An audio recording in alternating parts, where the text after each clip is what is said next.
शक्ति केंद्र पर, कोई मंडल पर, मैं सबको हृदय से प्रणाम करता हूं, अभिवादन करता हूं। और आप सबके सामने आज यह जन चेतना रैली की आवश्यकता क्यों पड़ी, या मुझे बताने की आवश्यकता है क्या? आप सब जानते हो क्यों आयोजन करना पड़ा? ये आम आदमी पार्टी के पाप का घड़ा भर गया है, उसे फोड़ना है और आम आदमी पार्टी के जंजाल से, जकड़न से दिल्ली प्रदेश को, जैसे उत्तर प्रदेश को मुक्त कराया, जैसे हरियाणा को मुक्त कराया, इसको मुक्त करा करके यहाँ कमल का फूल खिलाने का काम करना है। यह अपील करने के लिए मैं आप सब लोगों से आया हूं। यहाँ उपस्थित यह जनसेना इस बात का संदेश है कि जो मैं तो आश्चर्य करता हूं, जो ईमानदारी का चोला पहन करके घूम करते हुए बेईमानी का सबसे बड़ा साबूत अगर कोई देश के अंदर है, उसका नाम है श्री अरविंद केजरीवाल, दिल्ली के मुख्यमंत्री। भ्रष्टाचार का जो संदेश दिल्ली से जाता है, सुन करके पूरे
उत्तर प्रदेश के अंदर 80 लोकसभा क्षेत्र कितने हैं? 80 लोकसभा क्षेत्र। और मैं पूरे विश्वास से इस श्री राम लीला के मंच से जो उत्तर प्रदेश का वातावरण है उसको देख करके कह सकता हूं कि 2024 में 80 में से 80 लोकसभा के सांसद भारतीय जनता पार्टी गठबंधन के जीत करके आएंगे। मैं आपको यह बात इसलिए बता रहा हूं क्योंकि दिल्ली वाले भी हनुमान जी की तरह शक्तिशाली हो, कई बार अपनी ताकत भूल जाते हो, और जब ताकत भूल जाओगे तब जो लक्ष्य पाना है उस लक्ष्य से भटक जाओगे। 2024 का लोकसभा चुनाव मैं यह मानता हूं, करो या मरो, 2024 के लोकसभा चुनाव में सारी विपक्षी पार्टियां एक तरफ खड़ी हैं और भारतीय जनता पार्टी माननीय नरेंद्र मोदी जी के नेतृत्व में एक तरफ खड़ी है। उत्तर प्रदेश के अंदर 2019 के लोकसभा चुनाव में जब उत्तर प्रदेश में सपा हो, बसपा हो, कांग्रेस हो, लोकदल हो, सब एक साथ मिल गए थे, लेकिन वहां की जनता ने भारतीय जनता पार्टी और माननीय नरेंद्र मोदी जी को प्रधानमंत्री बनाने के लिए 51% वोट दिया था। कितना? 51%। और 51% वोट के साथ हमें 64 सांसद 80 में से जब सारी पार्टियां सामने एक हो गई थी उस समय जीते। जब तो हम 2 और सीटें जीत चुके हैं, एक मोहम्मद आजम खां के रामपुर में हमने रामपुर को रामपुर बना दिया, वहां कमल खिला दिया, आज वहां भाजपा का सांसद बन गया है। आजमगढ़ जहां से श्री अखिलेश यादव जी सांसद हुआ करते थे वहां चुनाव हुआ, वहां दिनेश लाल यादव निरहुआ सांसद बन करके देश की संसद में पार्टी भारतीय जनता पार्टी का प्रतिनिधित्व करते हैं। 66 सांसद हमारे इस समय हैं, 14 और पूरा करने के लिए पार्टी जोर शोर से लगी है। माननीय नरेंद्र मोदी जी के नेतृत्व वाली सरकार के 9 वर्ष पूरे होने वाले हैं और आप सब जिम्मेदारी से, मैंने सुना यहाँ पे जो योजनाएं केंद्र सरकार के माध्यम से बनाई जाती हैं, जो गरीब कल्याण के लिए बनाई जाती हैं, आम आदमी पार्टी उसमें अपना स्टिकर चस्पा कर देती है। आप सब में से तमाम लोग होंगे जिन्हें कोरोना काल से लेकर के अब तक प्रधानमंत्री गरीब कल्याण अन्न योजना के माध्यम से राशन मिल रहा होगा। मिल रहा है कि नहीं मिल रहा है? और वह मैंने सुना यहाँ केजरीवाल ने कहा कि हम दे रहे हैं। अरे नहीं मेरे भाई बहनों, वो अगर उसको राशन बेचना होता वो बेच करके खा गया होता, जैसे शराब घोटाला किया वैसे खाद्यान्न घोटाला कर लेता। लेकिन आप सब तो यहाँ जो लगातार ऐसी अनेक कल्याणकारी योजनाएं, मैं उस पर जाना नहीं चाहता, यहाँ के सभी नेता बताएंगे, लेकिन मैं आप सब लोगों को इतना ही कहना चाहता हूं, 2024 का लोकसभा चुनाव होने से पहले यह याद रहना चाहिए। और आप में से जो यूपी वाले हो, कभी जाते हो कि नहीं जाते हो? कुछ बदला है कि नहीं बदला है यूपी? आज गुंडे वहां थर थर थर थर कांपते हैं। अपराधियों के खिलाफ सख्त से सख्त कार्रवाई होती है, भ्रष्टाचारियों के खिलाफ सख्त से सख्त कार्रवाई होती है। माताओं बहनों की सुरक्षा का कमल आज कमल का फूल बन गया है। 25 करोड़ यूपी की जनता पूरी तरह से अपने को सुरक्षित महसूस करती है, क्योंकि वहां भारतीय जनता पार्टी की आदरणीय योगी आदित्यनाथ जी के नेतृत्व में माननीय प्रधानमंत्री नरेंद्र मोदी जी के मार्गदर्शन में काम करने वाली सरकार चल रही है। मैं आप सबको एक निवेदन करके यहां जाना चाहता हूं। बड़ी देर से, बहुत देर से बैठे हो। मैं आज बुलंदशहर गया, बुलंदशहर में मेरा दिन भर का कार्यक्रम था, शाम को मुझे यहाँ पर आना था, लेकिन मैं यूपी सदन से यहाँ तक आने में बहुत देर लग गई, इसलिए आपको सबको देर तक प्रतीक्षा करनी पड़ी, इसके लिए मुझे क्षमा करिएगा। लेकिन मैं ये जरूर चाहता हूं कि अगर मैं आज आपको 2024 का आह्वान करने के लिए आया हूं, इस भ्रष्टाचारी के भ्रष्टाचार को जन जन तक पहुंचाने की अपील करने के लिए आया हूं। 9 वर्ष में माननीय नरेंद्र मोदी जी के नेतृत्व में जो सरकार बनी, जिस सरकार ने भारत की अर्थव्यवस्था को विश्व की 5वीं अर्थव्यवस्था कोरोना के महासंकट का सामना करते हुए भी बना करके देने का काम किया, जिस भारत के अंदर आज हमारे प्रधानमंत्री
देश में कमल खिलेगा, खिलने जा रहा है, उसको लेकर कोई शंका तो नहीं है आप लोगों को। 2024 में कमल खिलने जा रहा है और 2024 में कमल खिलने के बाद मेरा विश्वास है, जो 2024 में कमल खिलने के बाद जब आजादी के 100 साल पूरे होंगे, कब पूरे होंगे? 2047 में। 2047 तक हिंदुस्तान में कमल ही कमल खिला रहेगा और कमल का फूल खुशहाली का प्रतीक है, सुशासन का प्रतीक है, गरीब के जीवन में परिवर्तन का प्रतीक है। और जो आप सोच रहे हो, आप में से तमाम लोग जो बड़े बड़े ये हाईवे बनते हुए देख रहे हो, चाहे हरियाणा की ओर जाओ, चाहे यूपी की ओर जाओ, आज कैसा सड़कों का जाल, ये दिल्ली सरकार नहीं बना रही, उसमें वो अपना स्टिकर लगाएगा कि हम बना रहे हैं। लेकिन अगर उनका जो काम है, जैसे यूपी के अंदर अविरल गंगा, निर्मल गंगा, नमामि गंगे मंत्रालय, ये भारत सरकार ने बना करके 20,000 करोड़ का फंड उसके अंदर देने का काम किया था। आज या दिल्ली सरकार ने किया होता तो आज मेरी यमुना मैया साफ और सुथरी होती। आज शनिवार है, भगवान शनिदेव की बहन है यमुना जी, और आप सब यहाँ जो छठ पूजा करने वाले होंगे, कितना मुश्किल होती है, मुश्किल होती है कि नहीं डुबकी लगाने में, बताओ। और यह सब कुछ बदलाव करने का काम भारतीय जनता पार्टी के जिम्मे है। इसे मैं आप सबको 2024 में कमल खिला करके और आने वाले 2047 तक कमल ही कमल खिलाए रखने का रास्ता साफ करिए।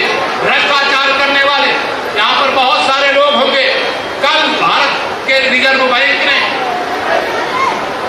ने एक आह्वान किया, 2000 नोट, 2000 के जो नोट है उसकी जगह उसको बंद करेंगे, अब छापने का काम नहीं करेंगे। अब जो भ्रष्टाचारी हो घबरा गया, बहुत 2000 की नोट इकट्ठा किया होगा, लेकिन जो ईमानदार व्यक्ति वो घबराएगा क्या? उसके पास 2000 का नोट अभी सितंबर तक खर्च करने का मौका, अगर कुछ होंगे भी 10, 20, 50 नोट, तो उसके पास खर्चा करने का मौका है। लेकिन जो शराब घोटाला करके कई कोठरियों में 2000 की नोट भर करके रखे हैं, उनको तो चिंता होगी कि नहीं होगी? जो यहाँ पर मुख्यमंत्री आवास घोटाला करके, हमारा उत्तर प्रदेश तो 25 करोड़ की आबादी का है, हमारे मुख्यमंत्री जी का आवास तो शायद 5 करोड़ की लागत का भी नहीं होगा।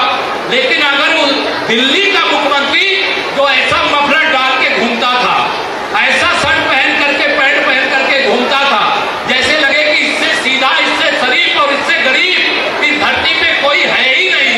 उसके चेहरे की चमक आज देख लो, आज उसके आचरण देख लो, उसके घोटाले देख लो। शिक्षा मंत्री को शराब मंत्री भी बना करके कैसा घोटाला किया, और घोटाला शिक्षा शिक्षा शिक्षा चिल्लाते रहे। मैंने सुना दिल्ली का रिजल्ट भी शिक्षा का बहुत खराब आया, सही है? हाँ, 15वें नंबर पर रिजल्ट आया। जिस सरकार का ध्यान अपने सरकार के माध्यम से, अपने मंत्रियों के माध्यम से, अपने अधिकारियों के माध्यम से, अपने कर्तव्य के पालन में होगा, वहां की व्यवस्था कभी गड़बड़ नहीं हो सकती। जैसे देश की व्यवस्था नहीं गड़बड़ हो रही और उत्तर प्रदेश की व्यवस्था नहीं गड़बड़ हो रही, वैसे अगर ये अपने सरकार पर ध्यान दें, केवल विज्ञापन छपवाने पर ध्यान ना दें, होर्डिंग लगवाने पर ध्यान ना दें, जनता को कुछ सुविधाएं देना यह सरकार की जिम्मेदारी है। लेकिन सुविधाएं देने के बदले जिस प्रकार के झूठ बोलने का काम श्री अरविंद केजरीवाल जी को, तो मुझे लगता है बहुत सारे यहाँ हमारे लोग होंगे, डॉक्टरेट किए होंगे, पीएचडी किए होंगे, लेकिन झूठ बोलने की पीएचडी अगर हिंदुस्तान में किसी एक व्यक्ति के पास है तो अरविंद केजरीवाल के पास है। बताओ सहमत हो कि नहीं सहमत हो? मैं आज सब लोगों को आज यहाँ पर आह्वान करूंगा रामलीला के मंच से, एशिया के सबसे बड़ी मंडी के क्षेत्र से, और आज आप सब इतनी देर तक मुझे सुनने के लिए यहाँ पर प्रतीक्षा करते रहे, तो एक बात मैं और कहना चाहता हूँ। अगर उत्तर प्रदेश में आप सब जो यहाँ पर बैठे हो, या उत्तर प्रदेश वाले जो बैठे, कभी किसी का कोई काम हो, तो मैं एक नंबर बोल दे रहा हूँ आपके पास, अगर मोबाइल है तो उसमें नोट कर लीजिएगा। आप फोन करके भेज करके जो सूचना देना है वहां दे दीजिएगा। आपकी सेवा में जैसा ढोंग अरविंद केजरीवाल जी करते हैं वैसा नहीं करेंगे। आपकी शिकायत कैसे समाधान करके और उसकी सूचना आप तक पहुंचाने का काम होता है वह करके दिखाएंगे। आप लखनऊ का जो मेरे ऑफिस का कोड है वो 0522 है, 0522। और जो हमारा वहां ऑफिस का मेरे नंबर है 223990 2239990, या मेरे ऑफिस का नंबर है। आपको फैक्स करना हो तो इनसे फैक्स नंबर लेकर के, आपको फोन पर कोई समस्या नोट कराना है फोन पर नोट करा करके, और मैं दिल्ली के लिए इस नंबर को दिल्ली की जनता, जो उत्तर प्रदेश के लोग रहते हैं या उत्तर दिल्ली में रहते हैं, उत्तर प्रदेश की कोई समस्या है अगर बताना है तो ये आपके लिए नंबर आज से ऐलान कर रहा हूं। आप कोई भी समस्या हो बताइएगा, उसका समाधान करने का प्रयास करेंगे। भारतीय जनता पार्टी एक ऐसी पार्टी है जो दिन रात परिश्रम, मेरे प्रधानमंत्री जी बताइए, आप सब जानते हो 2014 से 2023 तक, बताइए माननीय नरेंद्र मोदी जी ने, मेरे नौजवान दोस्तों बताओ कभी छुट्टी लिया है? बताओ कभी छुट्टी लिया है प्रधानमंत्री जी ने? दोनों हाथ उठाए बताओ, लिया है छुट्टी? नहीं लिया। लेकिन आप जब गुजरात के मुख्यमंत्री थे तब भी उन्होंने एक दिन की भी छुट्टी नहीं लिया, ये भी आप सबको जानकारी रहना चाहिए। जो 13 साल तक गुजरात के मुख्यमंत्री, लगातार 9 वर्षों से देश के प्रधानमंत्री, 21 साल से जो सरकार के मुखिया के रूप में, कभी राज्य और अब राष्ट्र के रूप में काम कर रहे हैं, जिन्होंने एक दिन की भी छुट्टी नहीं लिया, जिनका कहना है मेरा तन समर्पित, मन समर्पित और यह जीवन समर्पित, जी चाहता है हे भारत की भूमि, जी चाहता है भारत की जनता जनार्दन, मैं तुम्हारे लिए कुछ और भी करूं, कुछ और भी दूं, इस भाव से भरे हुए माननीय प्रधानमंत्री नरेंद्र मोदी जी के हाथों को मजबूत करने का संकल्प लेते हो। दोनों हाथ ला कर संकल्प लेते हो, दोनों हाथ ला करके आप सबको संकल्प लेना है 2024 के लोकसभा चुनाव के लिए। और मैं यूपी में रहता हूं, जय श्री राम का नारा लगवाया हूं, यहां से रामलीला का मंचन होता है, तो आप सब कहोगे कि यूपी से आए हो और राम मंदिर के दर्शन कराने के लिए नहीं बुलाए हो, तो मैं आप सबको अयोध्या आने का निमंत्रण भी देता हूं। जब भी जिसको आना हो, जब भी जिसको आना हो, आप सब लोग इस नंबर को नोट करा दिया, जो नोट कर लिए होंगे ना, यहाँ पार्टी के नेतृत्व के पास हम दे दिए, उनसे नंबर लेकर के आज सब कभी भी उत्तर प्रदेश आए, स्वागत है। बाबा विश्वनाथ का धाम काशी में है, वहां आइए। कन्हैया जी के धाम में तो दिल्ली वाले दरबार लगाए रहते हैं, वृंदावन बहुत जाते हो, वृंदावन आइए, आप सबका स्वागत है। उत्तर प्रदेश को हम लोग बदल रहे हैं माननीय प्रधानमंत्री जी के मार्गदर्शन में। दिल्ली को आज बदलने की जरूरत है, ये राष्ट्र की राजधानी है, यहाँ कोई भी गंदगी होती है तो केवल देश में नहीं फैलती, दिल्ली में नहीं फैलती, पूरे दुनिया में फैल जाती है। और यह व्यक्ति ऐसा है जो गंदगी फैलाने का जिम्मेदार है, झूठ बोलने का जिम्मेदार है, जो ईमानदार होने का वादा करके बेईमानी करने का रिकॉर्ड बनाने का काम किया है। ऐसे व्यक्ति के खिलाफ एकजुट होकर के खड़ा करना है, खड़ा होना है। और यह भी ध्यान में रखना, 2024 के लोकसभा चुनाव में भाजपा का जो भी प्रत्याशी आएगा, कमल का फूल प्रत्याशी होगा, माननीय नरेंद्र मोदी जी प्रत्याशी होंगे, लेकिन जो सामने खड़ा होगा आम आदमी पार्टी वाला, उसकी जमानत जब्त कराने का भी काम करने का निर्णय लेकर के जाइए। यही आप सबसे अपील करके, प्रार्थना करके, देर से बैठे हैं, मैं बहुत देर बोल सकता हूं, लेकिन देर तक बोलूंगा तो आप कहेंगे देर में आए और देर तक बोल रहे हैं। इसे इतना कह रहा हूं, जब बीच में कभी पार्टी तय करेगी फिर आप सबका आशीर्वाद लेने के लिए आऊंगा। आप सब जब भी आना चाहें, उत्तर प्रदेश में आपका स्वागत है। मैं आप सबका दर्शन समय समय पर करने के लिए आता रहूंगा, यही निवेदन करके देता हूं अपनी वाणी को विराम। जरा एक बार फिर से दोनों हाथ उठा करके बोलिए जय